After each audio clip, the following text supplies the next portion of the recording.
సీతాఫలం, రామ సీతాఫలం ఈ రెండిట్లో మీకేది ఇష్టమో కామెంట్ చేసేయండి.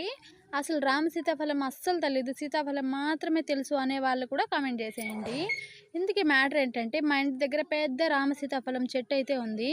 ఇది వింటర్‌లో మాత్రమే కాస్తుంది. లేక లేక ఒక కాయొస్తే ఎవరో కోసేశారు. చాలా డిసప్పాయింట్ అయ్యాను. అయితే ఏముంది, చెట్టు మందే కదా! చెట్టు నిండా కాయలున్నాయి. మరోసారి తినచ్చులే అనుకున్నాను. ఆ తర్వాత చాలా రోజులకి ఈ పండు వచ్చింది.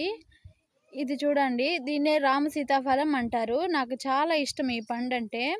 చాలా టేస్టీగా ఉంటుంది.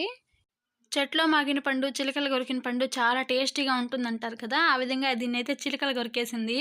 అక్కడి వరకు కట్ చేసుకొనైతే తినేయొచ్చు. ఏం ప్రాబ్లమ్ లేదు. ఇంకా ఈ పండయితే చూడ్డానికి చాలా స్మూత్‌గా ఉంటుంది. ఇందులో బెనిఫిట్స్ అయితే చాలా ఎక్కువుంటాయి. యాంటీ ఆక్సిడెంట్లు, విటమిన్ బి, విటమిన్ సి ఉంటుంది. ఇమ్యూనిటీకి హెల్ప్ అవుతుంది. డయాబెటిస్ ఉన్న వాళ్ళకి చాలా యూజ్ అవుతుంది ఈ పండు. టేస్ట్ కూడా చాలా బావుంటుంది. మామూలు సీతాఫలంతో కంటే ఈ సీతాఫలంలో గింజలు తక్కువ, గుజ్జు ఎక్కువగా ఉంటుంది.